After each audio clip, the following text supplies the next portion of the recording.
Alors choisir le bon abonnement sur Replit, oulala, ça peut vite devenir un vrai casse-tête. On hésite, est-ce qu'on part sur le plan corps ou est-ce qu'on passe directement à Teams? Eh bien c'est exactement ce qu'on va démêler aujourd'hui en regardant point par point ce qui les différencie vraiment. Voilà, on y est. C'est la question que tout le monde se pose. Le projet commence à bien marcher, on sent qu'on a besoin de plus de puissance, peut-être de bosser à plusieurs, mais quelle est la meilleure option pour ne pas se planter? Pour le savoir, commençons par ce qui fait souvent le plus mal, le portefeuille. Ok, c'est parti, on attaque le premier gros morceau, le prix.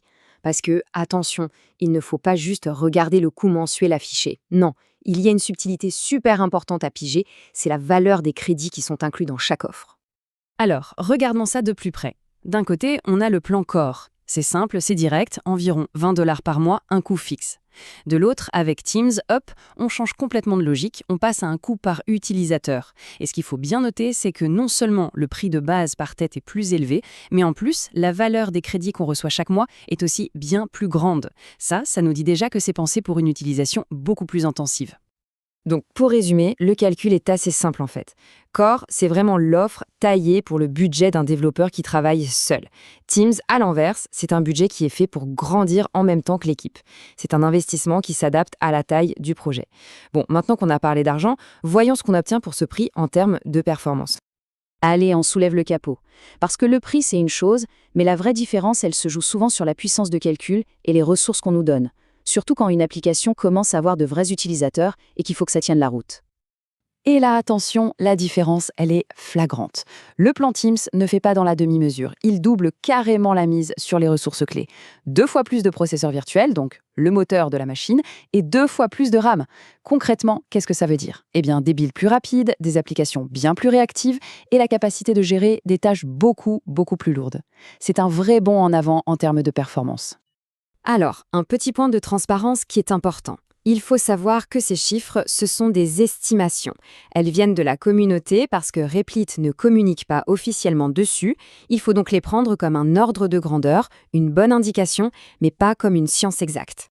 Bon, avoir de la puissance, c'est bien. Mais si on n'a pas les bons outils pour s'en servir, ça ne sert à rien, on est d'accord? Et c'est justement là qu'on voit que chaque plan a été pensé pour un usage radicalement différent. D'un côté, le développeur solo, de l'autre, l'équipe bien organisée. En fait, quand on y regarde bien, la philosophie est limpide. Le plan Core, il donne au développeur solo tout ce dont il a besoin pour créer, tester et déployer ses projets. Le plan Teams, lui, il prend cette base super solide et il vient rajouter par-dessus toute une couche de gestion et de contrôle qui est juste indispensable quand on travaille en équipe. Qui paye la facture, qui a le droit de voir tel ou tel projet, c'est toute la différence entre un atelier d'artisan et une usine de production. Ok, maintenant, on va parler d'un truc super important. Ce sont les fameux petits caractères.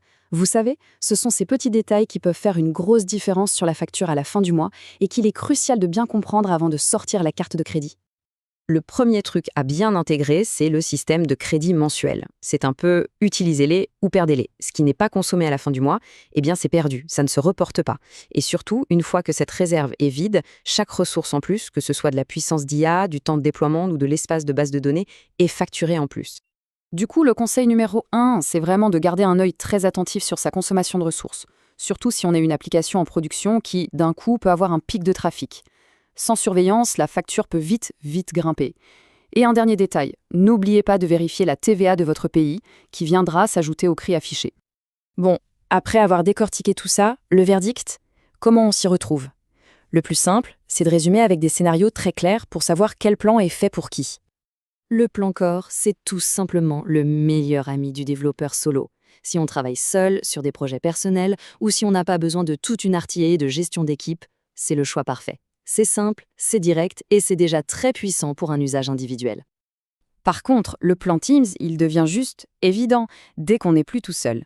Si le projet demande une gestion précise des accès, une facture unique pour toute l'équipe ou des déploiements privés pour des raisons de sécurité, alors là, il n'y a pas à hésiter. C'est l'outil indispensable pour collaborer de manière structurée et sécurisée. Et pour finir, voilà la vraie question qu'il faut se poser. Au-delà des besoins d'aujourd'hui, il faut essayer de penser à la croissance future du projet. Le choix qu'on fait maintenant, ce n'est pas juste pour la semaine prochaine, c'est aussi une façon de préparer le terrain pour ce qui va arriver demain.